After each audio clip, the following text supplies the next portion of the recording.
Olá, boa noite a todos, como vão vocês? Nós aqui para mais uma live do Projeto Acolher Perdas e Luto e hoje, no nosso programa Espiritualidade, Perguntas e Respostas, num tema absolutamente instigante e importante, onde nós temos um convidado especial, porque só podia ser Mário Borba, aonde nós vamos trazer sobre essa história. Mário, conta pra gente como é que vai ser hoje, assim, maravilhoso, nós três juntos, eu, você e Mauro, falando sobre toda essa história de Jesus. Vai ser lindo. Boa noite, Rosana, muito obrigado pelas palavras, aí já começa com toda essa generosidade, a gente já fica muito feliz nessa época que os sorrisos aumentam, né? É um grande privilégio estar aqui, eu agradeço muito ao Cristo essa oportunidade e a todos vocês que possibilitam, né, a gente estar aqui nessa noite, tardinha aí, para falar de um assunto que realmente nos enche a alma, né? A última vez nós falamos sobre o pós-morte, né? E agora estamos falando sobre o nascimento. É esse o ciclo. Isso é uma maravilha, né? Vai ser maravilhoso. A gente conhecer cada detalhe, né, Mauro, das histórias sobre o nascimento de Jesus. Vai ser muito lindo. E, gente, hoje nós temos, além desse momento especial que nós escolhemos, essas histórias do nascimento de Jesus com o Mário no último dia do ano, para justamente a gente poder, na última live do ano, né, porque amanhã é o último dia, mas a nossa live hoje é a última, para que a gente pudesse justamente fazer com que todos entrassem nessa introspecção do que representa essa fase do ano para cada um de nós. A gente quer também dar uma notícia maravilhosa, quase na última live do ano, que nós vamos ter um novo parceiro. Nós temos a transmissão através da Rede Amigo Espírita e da TV7, que nos acompanha desde julho, quando iniciamos as lives, e agora temos, a partir de hoje, um novo parceiro, que é o Centro Lar de José de Itauá, lá do Ceará. Eu amo o Ceará.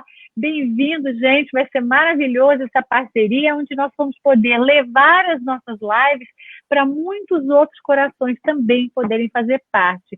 Então, hoje, vai ser mais do que especial. Boa noite a todos vocês que já estão aqui no chat, fazendo parte, e nós vamos começar. Mauro, eu estou achando que eu e você, nós vamos sentar de cadeirinha, né? Vamos. E vamos ser espectador para ouvir essa história. Vamos, porque hoje a gente vai ficar aqui, só aqui em cima, porque a gente está aqui em cima de Mário, e a gente vai ficar assistindo. Porque o Mário vai trazer muita coisa aí pra gente, né, Mário? Podemos começar falando até de José, né? Aí, Podemos começar a falar de José, que tem né? Aqui, o nosso grupo mediúnico amanhã vai trabalhar, é o grupo mediúnico Oficina de José, né? Aí entrou o Lar de José, e para nós falar do nascimento de Jesus, nós temos que falar de José. De José. Isso é sinal, hein, gente? Então, hoje é o dia de falar de José, e José é o nome de meu pai. Opa! Pronto. E este ano de 2021 que se inicia, ele vai ser consagrado, ou já está consagrado por algumas religiões, como o ano de São José. Então, perfeito. Então, tá bastante sincrônicos aí, todo esse movimento aí. Né? Mas realmente, assim, eu acho que é uma coisa assim muito impactante a gente ler e estudar um pouco da vida de José, apesar das pouquíssimas informações que nós temos dele, as questões dele são muito, muito fortes, né? E ainda mais com a presença de Humberto de Campos, né? Através da mediunidade do Chico Xavier, então isso nos enriqueceu muito conhecer um pouco mais do que aconteceu, né? E a gente começa com essa reflexão até talvez um pouquinho mais pesada, digamos assim, que Humberto de Campos narra no livro Antologia Mediúnica do Natal. Ele é um capítulo que ele fala sobre a questão dos animais e as festas de final de ano, mas onde ele narra a presença de José na cidade natal dele. Vocês lembram da questão do nascimento, né? Quer dizer, foi todo aquele ritual. José teve que se dirigir a Belém por causa do censo que foi convocado. Todos os judeus deveriam ir para a sua cidade natal. para serem censeados, né? E aí ele narra, Humberto de Campos, a família santa sendo dirigida, orientada pelo anjo Gabriel, passando de hospedaria em hospedaria e ninguém recebendo ele, nem a família, muito menos, né? Porque estavam ou alcoolizados, estavam de festas, ou estavam com pensamentos libidinosos em relação a Humberto de Campos escreve a formosa jovem e o José como um senhor já numa idade provecta, né? Então, esse casal, assim, despertava muito a atenção, e aí o anjo Gabriel recorre à prece para conseguir destinar e encaminhar o nascimento de Jesus para uma manjedoura, para um local que depois nós vamos falar mais sobre isso. Mas eu queria deixar uma questão assim, uma reflexão, que é por que José foi procurar essas hospedarias? Porque, afinal, ele estava na cidade de Natal dele. Imagina a gente chegar na cidade natal, onde nós temos familiares, temos amigos de infância, né, com a nossa esposa grávida precisando de... Ela estava à beira da luz. Sim. Depois de uma viagem como ela tinha feito num jegue, né, ou numa mula, na verdade, né, o jegue, estava pensando aí lá no lado de José, né, mas numa mula, quer dizer, como é que ela fica aquele sacolejo ali?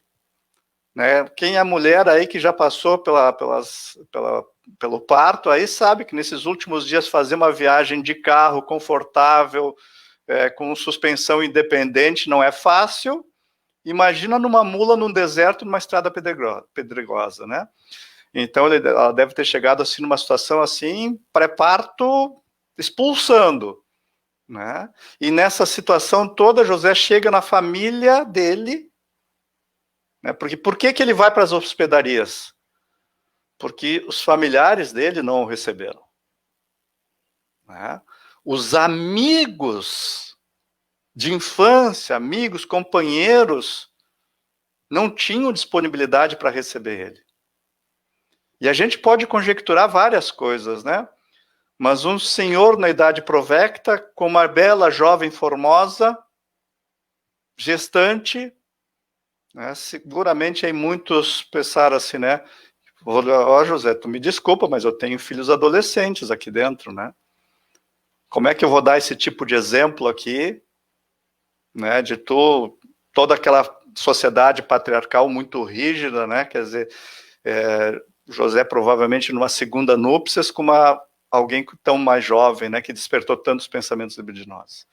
Então, essa foi a cena que quase, e o Humberto de Campos narra que essa história foi contada por um rabino judeu, e esse rabino judeu que é um rabino que coordena os estudos de rabinos israelitas, já desde longa data, né?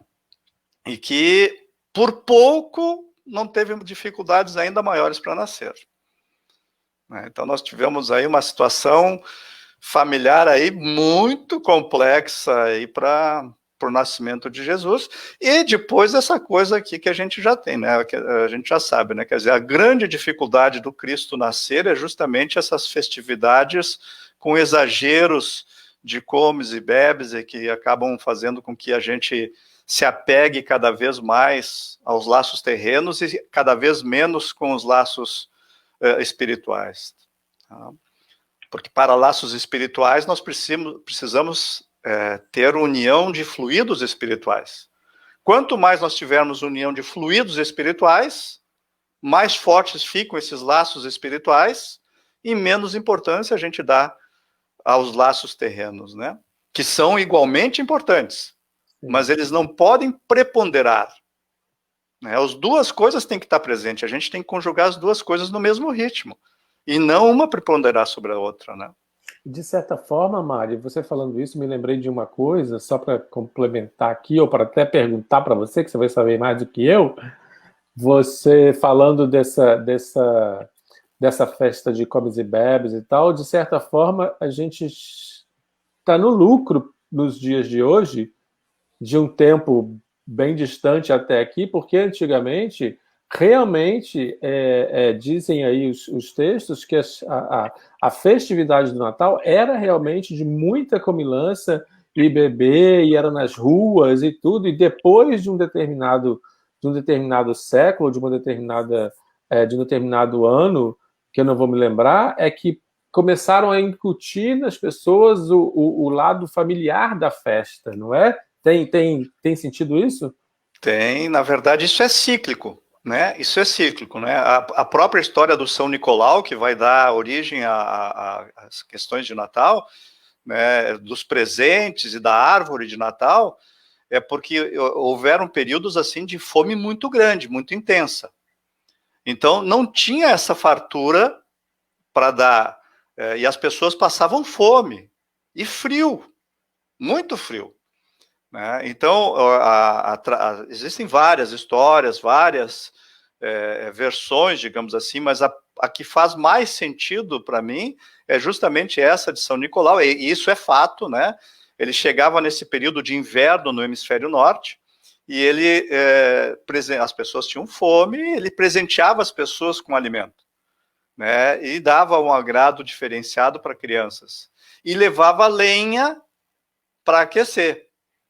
E aí, assim, começou esse negócio. Nossa, ele trouxe tanta lenha que isso aqui é uma árvore inteira. E aí se criou também a árvore natalina para isso, né? Porque a gente celebra no sul, no hemisfério sul, e a gente não se dá conta, né, do que está acontecendo no hemisfério norte. A gente celebra no dia 25 de Natal também por uma questão completamente aleatória, né?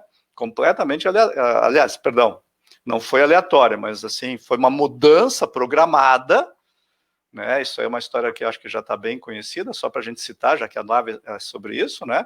Que foi por causa da festa de Mitra, que era o sol invicto, né? Era o deus dos soldados romanos, né? E aí Constantino escolhe essa data porque era deus por que era sol invicto? Porque era a noite mais longa, né? Era a noite mais longa que existia, mas mesmo com a noite se alongando, o sol voltava e gerava vida novamente, né? Então, por causa disso, é que foi trocada a data, que era quando mais se reuniam as pessoas, né, nessa tal de festa da Mitra, uma das tantas deusas que desapareceu, como foi previsto por Nosso Senhor Jesus, né, que essas coisas todas passariam mesmo, né? E eu penso que a gente elucidando um pouco sobre isso, nos remete, né, Mara, essa possibilidade de voltar às origens. Porque as origens do que realmente promoveu originalmente esses motivos, né? Porque a festa foi, de alguma forma, se desvirtuando, perdendo um pouco o sentido, e hoje eu sinto que há uma grande necessidade, principalmente esse ano que a gente está vivendo tão atípico, da gente retomar esses valores.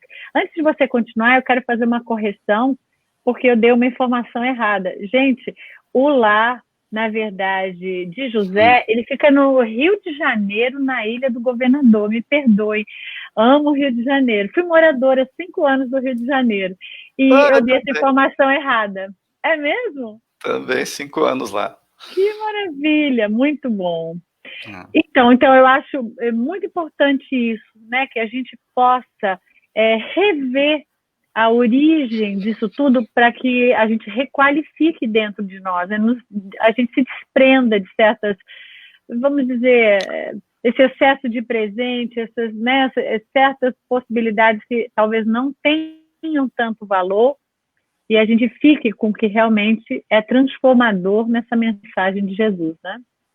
Exatamente, e até esse início da vida de Nosso Senhor Jesus, dessa maneira, já faz o que nós estamos fazendo aqui, né? Nesse momento, realmente, a gente está retomando esses valores, as pessoas estão realmente, esse ano de 2020, sob uma certa perspectiva, com maior respeito àqueles que passaram por dores, assim, que ainda de incompreensão, né? A gente tem que ter um profundo respeito por essas pessoas que vêm na morte ainda no sofrimento, mas como a gente já viu, e o próprio Senhor Jesus, né? Quer dizer, na última ceia, está lá narrado em João, se me amassem, se alegrariam, porque eu vou voltar ao Pai, né? Quer dizer, o retorno à nossa verdadeira família espiritual, o retorno ao Pai, né? Isso é motivo de alegria.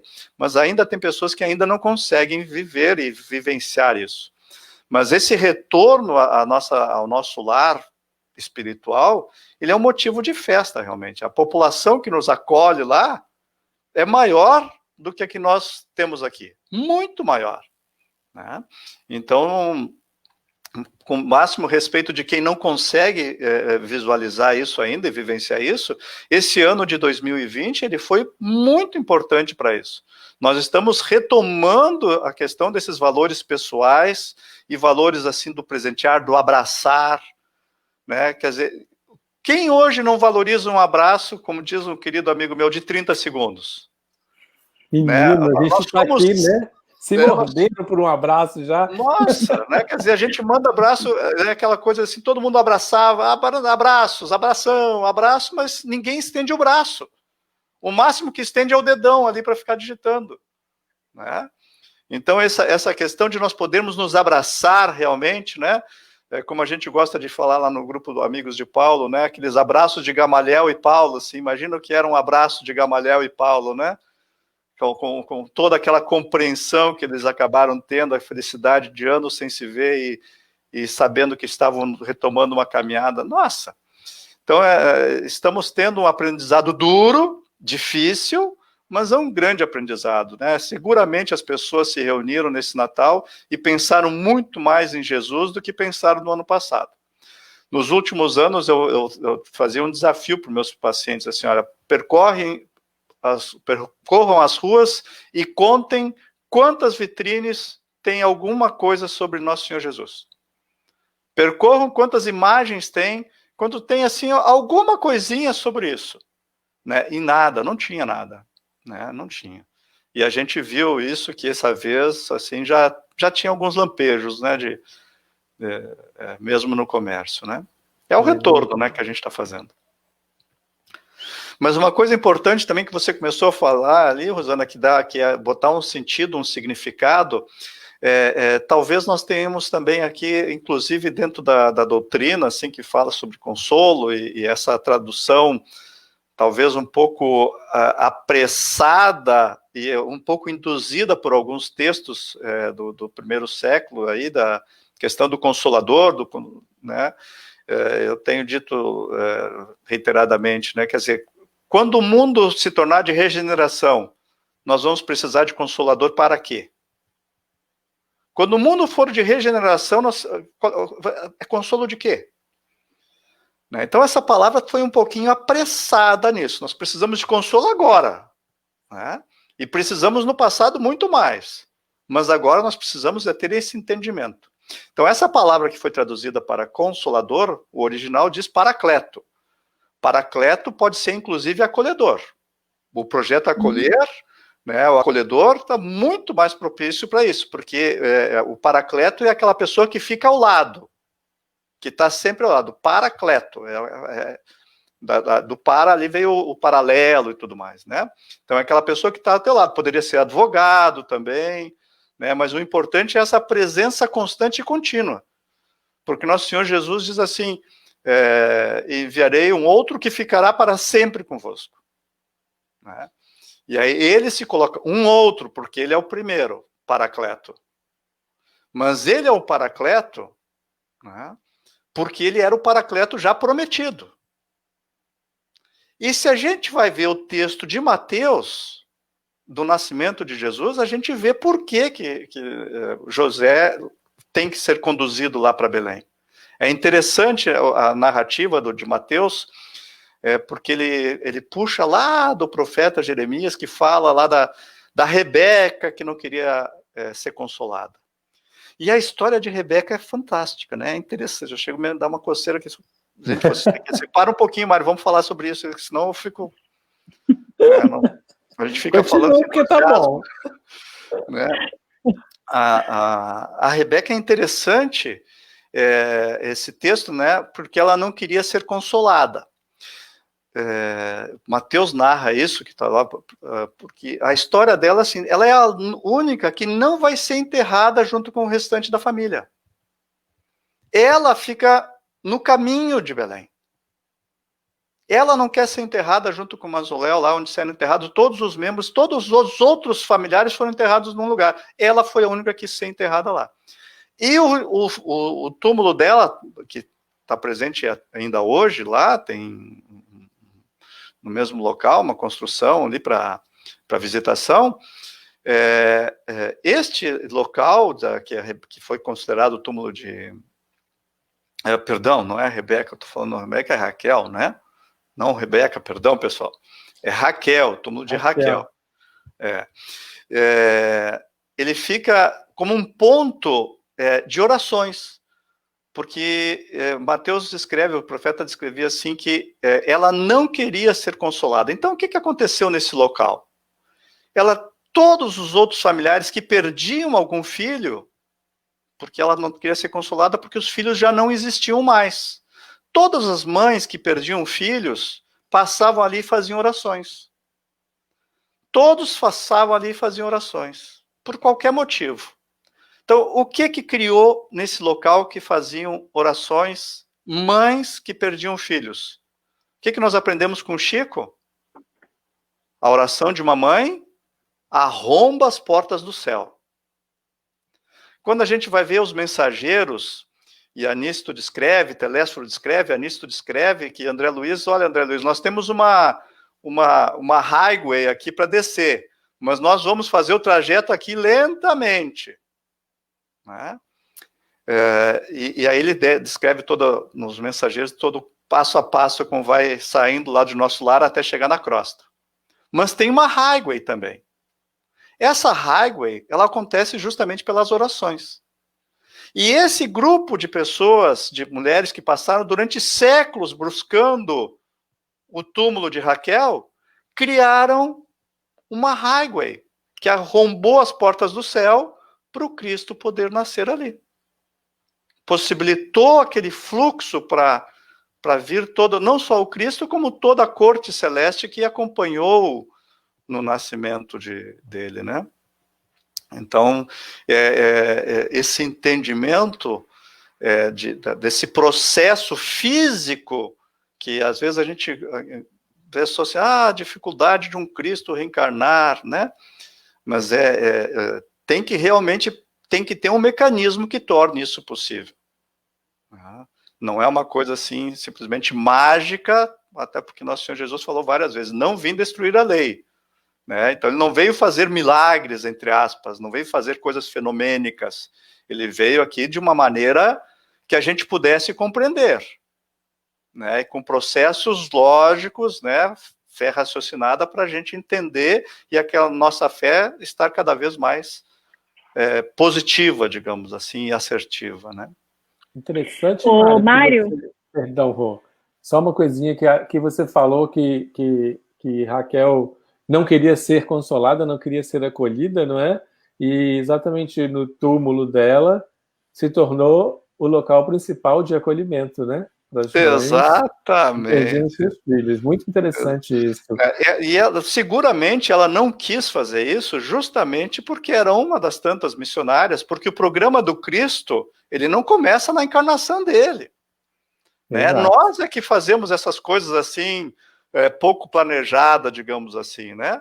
Mas a programação dele foi lá desde a época de Abraão.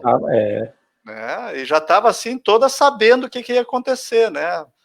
E aí, às vezes, a gente se surpreende com alguns textos, né? Não, mas como é que ele faz uma previsão dessas? Já fez porque ele já viu isso acontecer muitas vezes. Ele é um Cristo, era um Cristo há bilhões de anos atrás.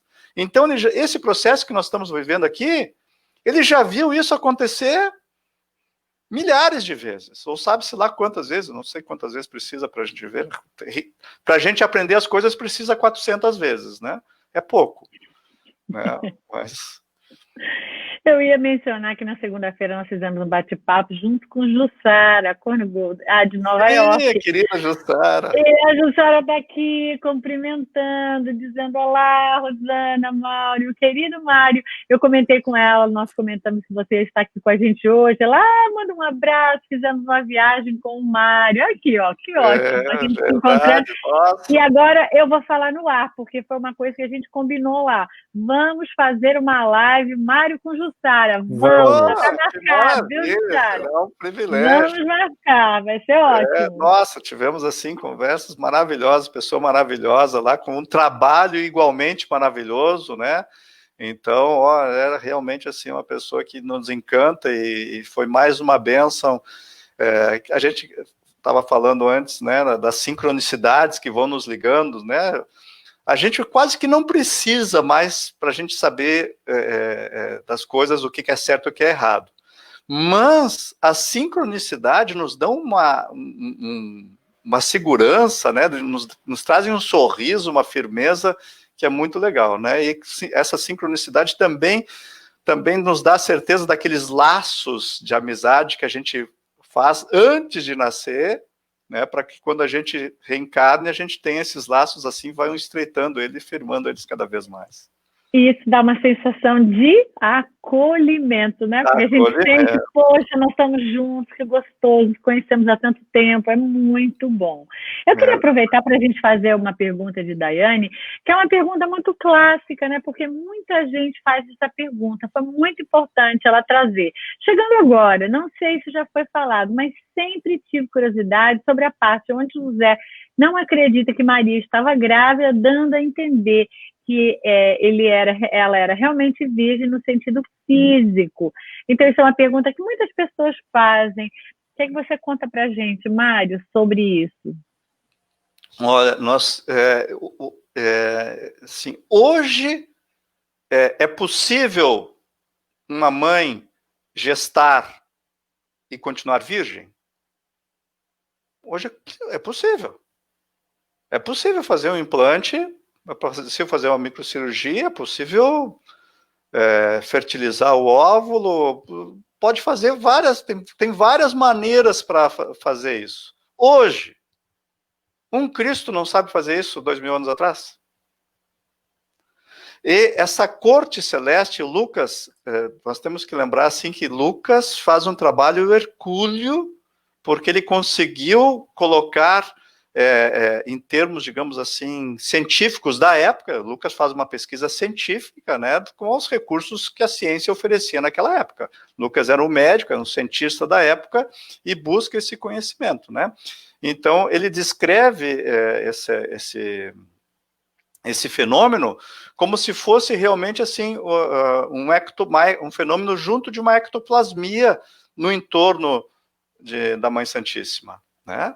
E seguramente a gente sabe hoje que os gametas, o que são os gametas? O que é um óvulo, um espermatozoide? É uma conjunção de proteínas, aminoácidos ali, são ligações que mentalmente a gente consegue já fazer isso.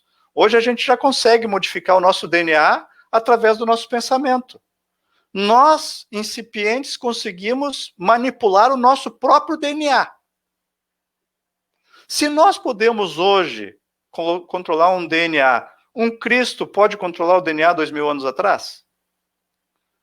Então, essa modificação de moléculas dentro de um corpo é uma coisa extremamente simples para fazer.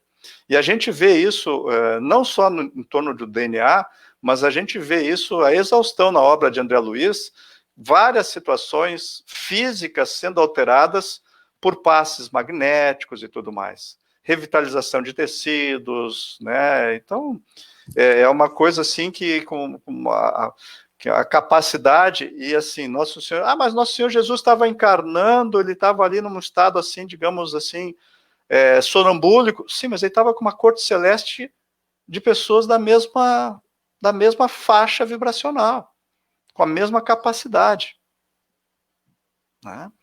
Então, sem isso não chega a ser uma dificuldade de fazer isso, né? A Alice trouxe uma pergunta também, que diz assim: a história conta alguns momentos de perseguição ao nascimento de Jesus. Nessa ocasião, Jesus nasceu e o rei Herodes teve ódio. O que motivou Herodes? Ele sabia o que significava a vida de Jesus? Sabia, mas tinha um entendimento diferente, né? Os reis, eles tinham também esses conhecimentos, né? Só que tinham um entendimento diferente, né? Na verdade, ele viu ali um concorrente, digamos assim. né? E Herodes, é interessante que ele decreta a morte das crianças abaixo de 2 anos de idade. Sim. Né? E Herodes morre no ano 4 a.C. Então, quer dizer, Nosso Senhor Jesus nasceu antes do ano 4 a.C. Né? Provavelmente no ano 6 ou ano 7, existe aí uma dificuldade para a gente ver exatamente em termos de data, mas provavelmente no ano 7 ali, ou quase 6, quase 7 ali. Por quê? Porque ele também deve ter passado 40 anos no planeta. Né? Assim como 40 dias de deserto, assim como 40 dias depois da encarnação, né? O ciclo de 40, né? 4 é o ciclo da vida, né? 40 semanas, que é o ciclo perfeito, gerador de vida, né? Tudo que multiplica por 10 é a perfeição de Deus atuando no simples, né? Então, ele muito provavelmente ficou também 40 anos aqui na crosta. Então, para isso fechar, ficou ali entre anos 6 e 7, e vai fechar no ano 33 da morte dele, que provavelmente aí vão fechar os 40 anos, né? Mas o rei Herodes, então, morre no ano 4, decretou a morte de crianças de menos de 2 anos, então, quer dizer, Nosso Senhor Jesus nasceu no ano 7, 6, com certeza por aí, né? No máximo ano 5, né? Outra coisa interessante dessa questão do nascimento, ali, agora falando do Herodes, né, me lembra dos reis magos que procuram ele, né, e depois vão para Belém. Essa é uma história assim que agora, com essas coisas aí, os apressados, eu chamo assim as pessoas muito apressadas às vezes, né, vem uma notícia, o Mauro estava comentando antes também, né, quer dizer, tem um monte de fake news, não é porque as pessoas só gostam de fake news, mas é porque são muito apressadas e não fazem um raciocínio assim, jogam na rede assim, chegou, quero ter a primazia, quero falar logo, né? Mas, na época, o mago era pessoas inteligentes, os estudiosos, né, as pessoas que entendiam de alquimia, essas pessoas chegaram vindas do Oriente e foram para Jerusalém. Como é que elas eram sábias se elas erraram o caminho? Que tipo de sabedoria perdida é essa, né? E aí chegaram lá em Jerusalém, e aí o pessoal se informa, ele busca o Herodes, deve ter chegado na cidade, nós viemos ver o rei dos judeus que nasceu aqui. O rei mora ali naquele palácio. Leva lá para Herodes. Leva lá para Herodes. Imagina ele chegando no Herodes, né? E querendo falar com o rei, né? Eu sou o rei. Não, mas o rei acaba de nascer? Como acaba de nascer? Que história é essa? Eu sou o rei! Né? Então, essa visualização desse teatro assim, é muito interessante. Isso precisaria um tempo maior, porque tem aspectos muito curiosos desse diálogo aí. Mas, de qualquer maneira, então, os reis magos, eles chegam a Jerusalém e depois vão a Belém. Se a gente colocar a estrela de Belém nisso, e que as pessoas noticiaram agora, que a conjunção de Saturno e Júpiter explicaria a estrela de Belém. Gente, essa conjunção de Saturno e Júpiter, ela não acontece a cada 800 anos, como foi falado, ela acontece a cada 20 anos. Daqui a 20 anos nós vamos ter ela de novo. Né? Isso é um fenômeno astronômico, assim, comum, né? Tem várias outras conjunções que acontecem.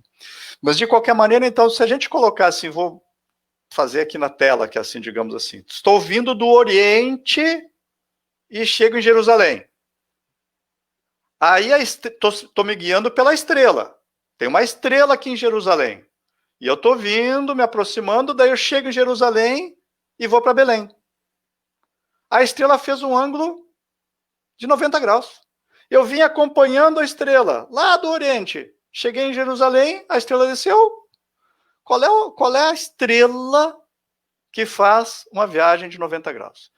Nem o cometa mais esperto que existir não vai fazer um ângulo, ele faz uma elíptica no máximo, né? E nunca uma esquina, nunca dobra a esquina. Então, aí entra também a doutrina espírita para nos esclarecer, né? Emmanuel diz que o Espírito Santo é essa corte celeste que acompanhou o nascimento de Jesus. Agora, espírito superior dessa envergadura fica de braço cruzado esperando o parto?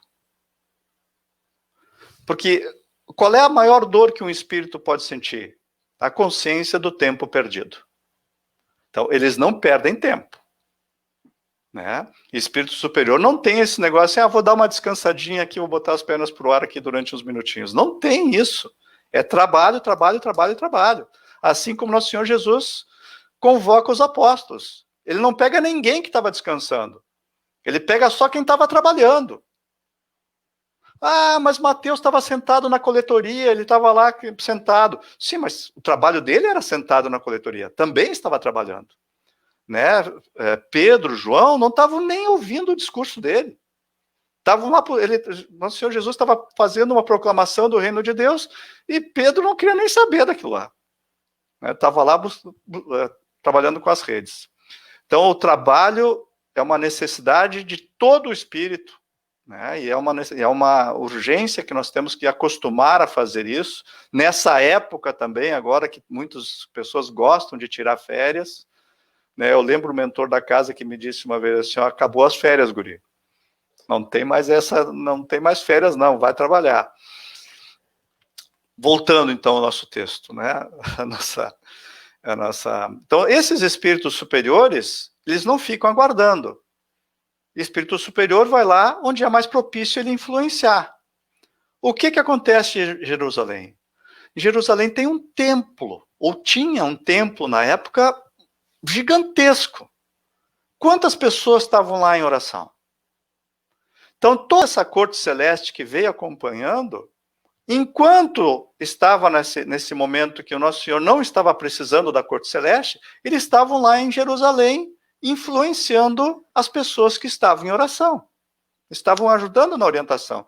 Então, os reis magos vêm do Oriente, encontram esse grupo que estava lá, aí esse grupo ouve a notícia que nasceu, o grupo desce até Belém e eles voltam a se guiar.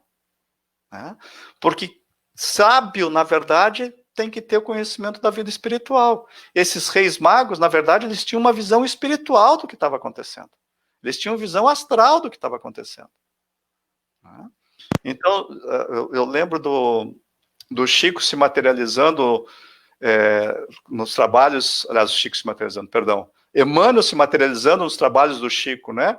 E quem assistiu diz que aquilo lá era uma luz assim que iluminou o aposento e ficou aquele negócio radiante, assim, parecia dia. Emmanuel, imagina espíritos da esfera do Cristo. Que tipo de brilho no astral isso produz? Então, esses reis magos, eles vieram de longe se guiando pelo astral, e não por uma estrela física. E aí viram em Jerusalém, e essa estrela se deslocou, porque o grupo de espíritos saiu de Jerusalém para ir descer até Belém. Descer entre aspas, né? Descer pelo mapa, né? Porque esse mapa, na verdade, ele foi feito no passado e ele está invertido, né? A gente ainda tem que se colocar dentro do contexto histórico da época também, né? Porque a gente tem que se transportar para lá. Quando a gente vai falar de história, a gente tem que tentar olhar com os olhos, né, da época em que a gente vive. Essa situação da ordem de Herodes também, que você estava comentando, que foi a pergunta de Lice, essa questão dessa mortandade das crianças abaixo de 2 anos, ela não chega nem a ser comprovadamente oficial, porque não existem dados desse acontecimento, acredito eu, por algumas leituras que eu fiz. Existe o falar, né, da situação e do ocorrido, mas não existe nenhuma prova oficial, não, como em outros lugares existem, não é? E também, Mauro, porque na verdade, assim, se a gente for ver, assim, não é um fenômeno assim, não foi porque a gente fala da mortandade daqueles mas não era uma coisa daquela região. isso não dá um número tão grande. Exato. Assim, né? Quer dizer, em Roma, a gente vê nos livros de Emmanuel, as crianças eram mortas assim às dezenas, né? Isso não chegava a ser um acontecimento, digamos assim, tão assustador. E até porque muitas crianças também acabavam sendo mortas, porque se nascessem pessoas com deficiências físicas, elas também, muitas dessas crianças eram sacrificadas, até porque era considerado um vexame para a família, uma punição de Deus. Então, enfim, tinha muitas coisas. Por né? isso a importância da gente contextuar, né? Quando a gente fala de história, a gente contextuar, porque eu não posso falar de uma mortandade com meus olhos do século XXI. Eu tenho que me jogar lá atrás para poder saber o que é. Que número é esse? Porque Exatamente. talvez aí a gente está falando de uma mortandade de crianças que, na verdade, era o quê? 10, 15, meio? Eu não sei. Exatamente. A gente tem que situar Exatamente. dentro do contexto. Não poderia ter um número tão grande assim lá. Não exato. poderia ter um número tão grande. Era um número pequeno, né? E que, possivelmente, quem é que fez isso foi o Cusa. Né? Quem executou essa ordem de Herodes foi o Cusa, que nós conhecemos a história da Joana de Cusa, né? Narrada por Humberto de Campos, lá no livro Boa Nova, né? E que é uma história também maravilhosa sobre maternidade, já que nós estamos falando de mães e de nascimentos aqui, né? Então, uma história também que nos enche de sentimentos assim, né? A Alice fez uma pergunta, a Vivi também, elas até meio que se combinam, que são curiosidades que muitas pessoas têm ligadas para termos uma explicação. Como as pessoas sabiam que Jesus, tão pequenino, era o Filho de Deus? E a Vivi perguntou, Jesus é filho de Deus e Deus é filho de quem?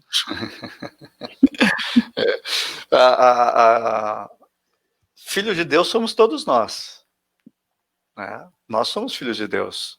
Né? Todos nós somos filhos de Deus. Né?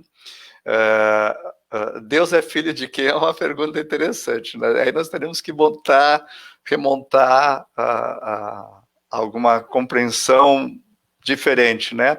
Nesse estágio evolutivo que nós estamos, né, a questão de Deus é aquela pergunta de Kardec, a primeira pergunta do Livro dos Espíritos. Que é Deus? Inteligência suprema. Inteligência suprema. Né? O espírito é o princípio inteligente, é aquela inteligência que começa a principiar a despertar alguma coisa. Então, Deus, na verdade, nós nos tornamos filhos de Deus quando a gente começa a usar esse princípio inteligente. Né? Quando a gente começa realmente a Nosso Senhor Jesus já nasce filho de Deus porque ele já nasce com a inteligência já pronta. Ele já nasce com toda a sabedoria já em prática. E isso é o exemplo do simbolismo dos presentes dos reis magos. Quer dizer, um rei mago, um rei inteligente, uma pessoa inteligente, ela não dá presentes materiais. Dá presentes que sejam úteis, que sejam realmente necessário, conhecimento. Não existe um presente maior no mundo de ignorância do que o conhecimento. Então, esse presente dos reis magos simboliza o crescimento, que Nosso Senhor Jesus já nasce com o conhecimento de todos os reinos que existiam no planeta. Nós temos 4 grandes reinos no planeta, né? Que são o reino mineral, o reino vegetal, o reino animal e o reino hominal. Né? Ou podemos trocar o hominal pelo reino espiritual, no sentido de que evoluiremos para lá. Né? Então, esses presentes que estão ali estão simbolizados justamente nos presentes ali. O ouro, no reino mineral, que é o mineral mais puro, a mirra, que é a essência do vegetal, né? E o incenso, que fala justamente do reino espiritual. Não tem o reino animal e o hominal, porque o homem perfeito já está ali na figura de Jesus. né? Então, ali se reuniu todo esse simbolismo para dizer que Jesus já nasce com esse conhecimento que os reis magos vieram ofertar. Desde o nascimento, ele já está nascendo com todo o conhecimento desses reinos. E a gente também vai ter essa possibilidade, através dessa pergunta da Vivi, de desconstruir um pouco essa questão da humanidade de Deus, né? Para Deus ser filho de alguém, ele teria que ser humano. Então, a gente desconfigurar. Há todo um mito, né, de um Deus de Bárbara, de cajado, uma história, mas a gente tem um olhar de Deus como uma divindade, um processo que se encontra em toda a natureza, representando com o nome que a gente se utiliza de Deus. Mas se a gente for olhar num âmbito mais, vamos dizer, ampliado, Deus é tudo aquilo que abarca, que a sua consciência consegue imaginar que existe. Porque existe muito mais do que a nossa consciência consegue imaginar que existe. Então, dentro de tudo que existe, céu, terra, natureza, vegetação, tudo é uma obra dessa inteligência. Então, não tem humanidade nisso, né? Até porque Deus não é humano. Nós estamos passando por um reino humano nesse personagem, mas isso não quer dizer que essa é uma realidade divina, né? Exato. Então, essa palavra que em português deu Deus, na verdade ela tem origem no radical grego theos. Se a gente for ver assim, a história do grego koiné, lá no passado, muito antes de Sócrates, né, da onde é que surgiu theos? Theos é um radical que era usado na matemática, para designar tudo aquilo que era matemática, geométrica e simetricamente harmonioso. Tudo que for matemática, geométrica e simetricamente harmonioso é theos. Então, isso foi gerar Theos, porque o povo, na cultura hebraica, não se define Deus, nem se pronuncia isso, né? A gente é aquela famoso tetragrama que não se fala, não se pronuncia, porque ninguém tem condições de falar nada. A nossa pequenez impede da gente ter qualquer consideração sobre isso, né? E aí, nesse processo de explicação, para traduzir para o latim e para o grego, veio para o grego, primeiramente, e depois para o latim, veio essa questão de achar um termo que designasse Deus. E aí designaram através de theos, que teve essa conotação que deu Deus hoje, né? E é importante também isso que tu estava falando, Rosana, porque assim, uma coisa que nós temos que desconstruir é o tal de Cristo na cruz. O Cristo não está na parede. O Cristo está dentro de nós. Está dentro de nós, né? Essa coisa que nós temos assim de esperar a vinda do Messias com uma coisa exterior, uma pompa exterior, não, é dentro de nós que o Cristo vai nascer, que já está aqui, está esperando só o nosso momento da gente desapegar das vaidades, desapegar do nosso ego, né, passar a viver a nossa situação individualidade, sem medo, né? Nós estávamos falando do abraço, né? Quantas pessoas adoram abraçar, mas por medo de se sentir, sei lá, eu vou me emocionar, se eu der um abraço muito demorado em alguém, eu vou começar a chorar, então eu não vou nem abraçar, né? Então a gente tem que desapegar desses medos todos, dessas pequenas coisas assim, e viver esse sentimento. Porque esse Cristo que está dentro de nós, ele precisa ser sentido. E se nós bloqueamos o que estamos sentindo, para parecer firmes, né? Vou parecer assim, doutor mesmo, né? Então, isso aí tudo nos bloqueia esse Cristo interno. Tudo que a gente faz com a personalidade, né? Persona é uma máscara, né? Então, tudo que a gente faz para a personalidade, com as coisas do nosso ego, vão tirando a força da nossa individualidade, do nosso eu divino mesmo, né? Então é esse sentimento íntimo que nós temos que a gente tem que fazer florescer, e todo esse processo que estamos passando na nossa sociedade está fazendo isso, mesmo que nesse momento a gente ainda tenha uma certa dificuldade de ver. A Daiane colocou uma pergunta assim: estava determinado que desde que Jesus nasceu, que ele seria crucificado? Ou esperava-se uma reação mais positiva da parte dos judeus que não acreditaram nele? Olha, gente, essa parte da crucificação, isso nós precisávamos ter assim um seminário para entender, né? Porque realmente assim é um ponto de discordância assim enorme em muitos segmentos de estudiosos, né? E se a gente for analisar, assim, tem muita coisa errada, né? Tem muita coisa assim pouco explicada.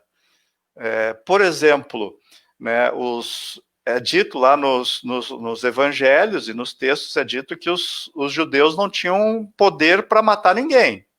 Isso é uma questão muito clara, que isso tinha, só quem tinha esse poder era o Império Romano. E o que aconteceu com Estevão? Como é que Estevão foi apedrejado até a morte? Como é que não tinha poder para matar? Sim. Né? Nas vezes que Paulo, e desde que ele era Saulo, antes de se mudar Paulo, todas as vezes que ele sofreu tentativa de morte, como é que o judeu matava? Chicoteada e apedrejamento. Nessa história da crucificação, os judeus estão gritando para crucificar. Que curioso isso, eu fico curioso isso, porque em todo o restante de Israel, em todos os lugares que tem sinagoga, em todo o Império Romano naquela época, todos os lugares que Paulo vai, só querem apedrejar e dar chicoteada. E lá em Jerusalém eles queriam crucificar. Crucificação era um procedimento romano, e não judeu. Judeu, quando vai matar alguém, ainda mais por blasfema, né, porque ele vai sendo condenado justamente porque se faz passar por filho de Deus. Isso aí é lapidação.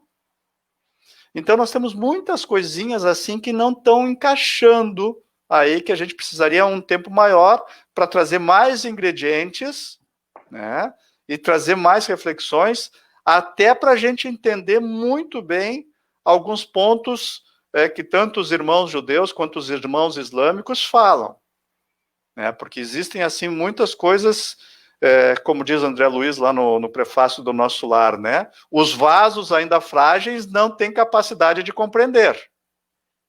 Então tem coisas que a gente tem que de construir e fortalecendo aquele vaso, né? Porque se botar muito conhecimento ali, esse vaso estoura. De qualquer maneira, todo o vilipêndio, todo o sofrimento que Nosso Senhor Jesus passa, isso está previsto nos profetas, principalmente em Isaías, né? Mas desde antes de Isaías, aí já era falado. Mas Isaías descreve isso com mais pormenores, digamos assim, tudo que Nosso Senhor Jesus teria que passar. Mas, para a gente, assim, digamos assim, deixar um ponto de reflexão para todos nós, assim, né? Os irmãos muçulmanos dizem que a crucificação jamais teria ocorrido com o Nosso Senhor Jesus, né? Porque ele deu o testemunho e na hora do testemunho isso não poderia acontecer. E no momento que ele se prontificou, Deus interferia, que é o que acontece com Abraão, quando Abraão entre aspas, condenado ou ordenado que sacrificasse o próprio filho, no minuto final ele é salvo, né? Então tem muitas coisas aí dessa questão da crucificação que a gente precisaria assim, ter muito detalhe. Em contrapartida, né, isso que nós passamos assim, vemos todo aquele sofrimento, né, que realmente é uma coisa assim dantesca que foi descrito, mas todo o sofrimento da vida humana de Jesus, que a gente falou de 40 anos, durou quantas horas? Menos de 24 horas. Né? Quantos irmãos nossos de caminhada nesta vida que a gente conhece que sofreram muito mais do que 48 horas? Quantos irmãos de caminhada que a gente vê aqui que passou sofrimentos físicos muito mais extensos do que essas 24 horas que Nosso Senhor Jesus passou naquela situação? Né? E se a gente for olhar realmente assim para o nosso espírito, né, para a evolução espiritual, tudo isso que a gente considera a crucificação como um grande sofrimento é uma questão de uma fração de segundos. Né? E dependendo de como a gente se eleva e como as pessoas conduzem isso, se a gente vai ver nos relatos ali também, principalmente no Ave Cristo, né, que tem isso mais detalhado, quer dizer, os nossos irmãos cristãos do passado iam para esses sofrimentos cantando. Sim. E ficavam cantando em chamas, crucificados em chamas, pegando fogo, e cantavam até o último suspiro.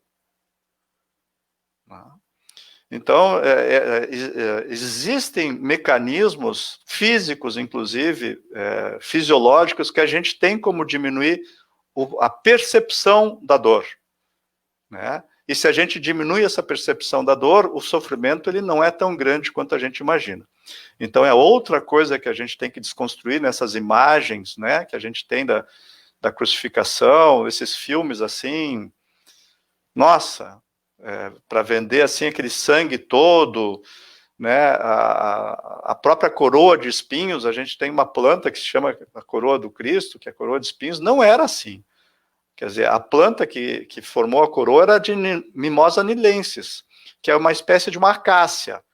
Essa acácia que nós temos aqui no Rio Grande do Sul, a acácia negra, e a nilensis é da mesma família, ela é uma árvore que é espinhenta, sim, mas não são espinhos assim dessa natureza. E ela é uma árvore extremamente malhável, né?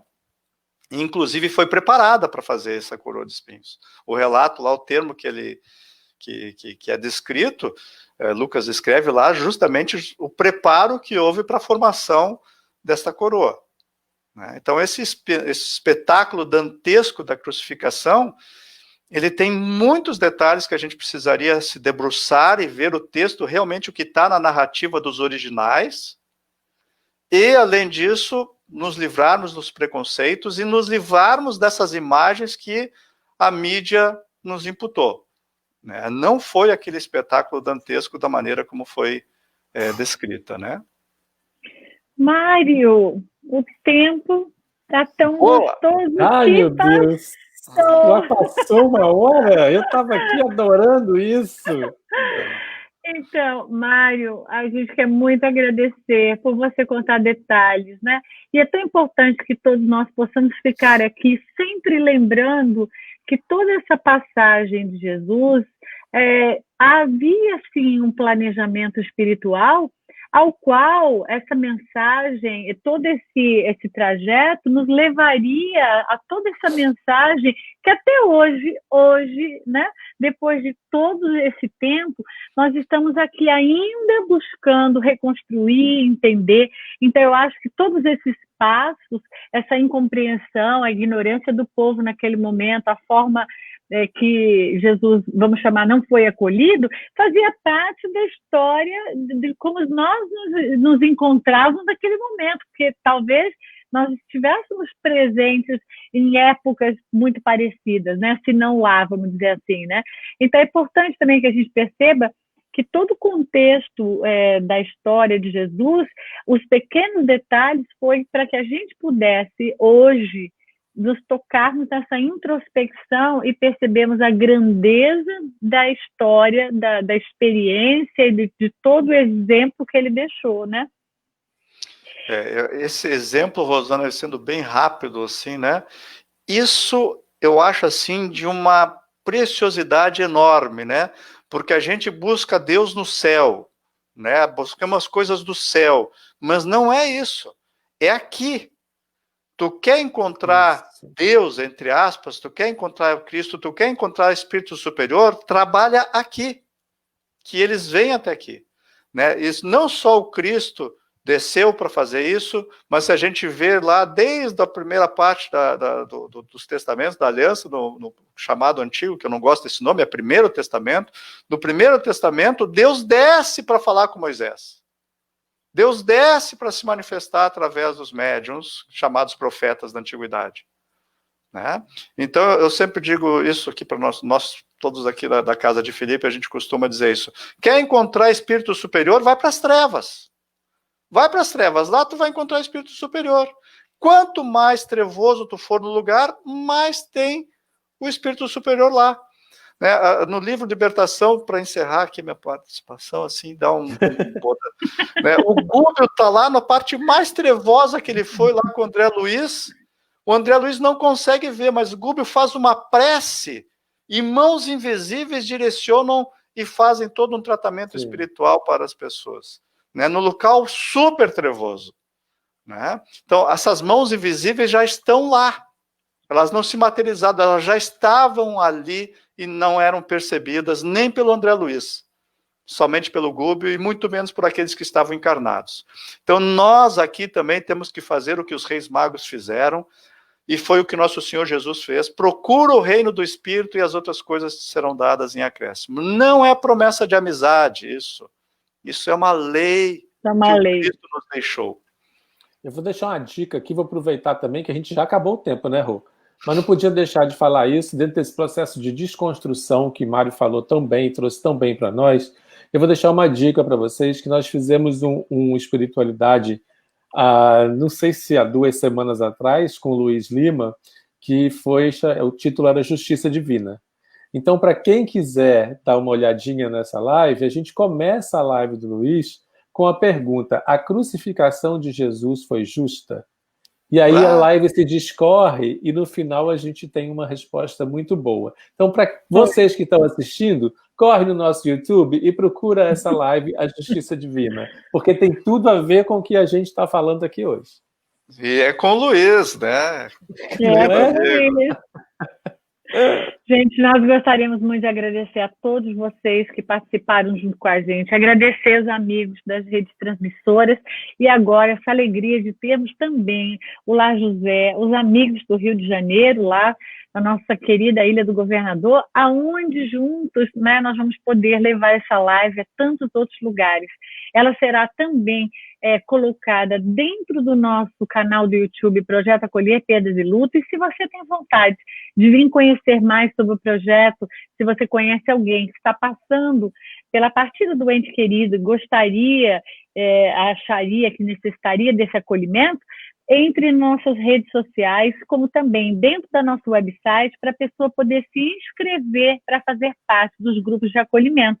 Está aí abaixo o nosso website, e no menu principal a pessoa só vai clicar Quero Ser Acolhido.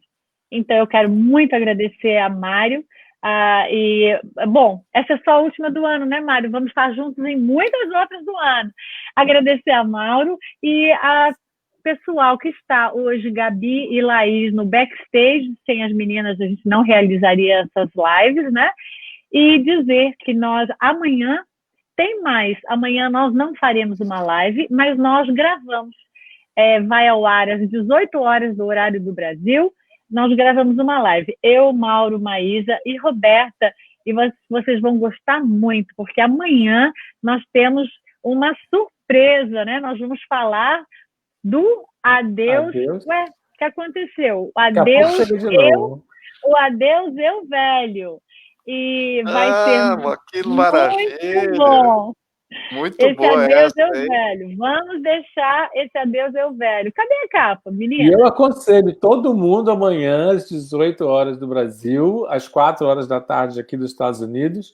Para tudo, vai lá assistir, vai ser super rápido, não vai demorar muito, mas vai ter coisa boa. Eu aconselharia vocês a assistirem. Eu também acho. Nós vamos lançar aí uma campanha para 2021 que vai ser um espetáculo. Vai ser muito bom.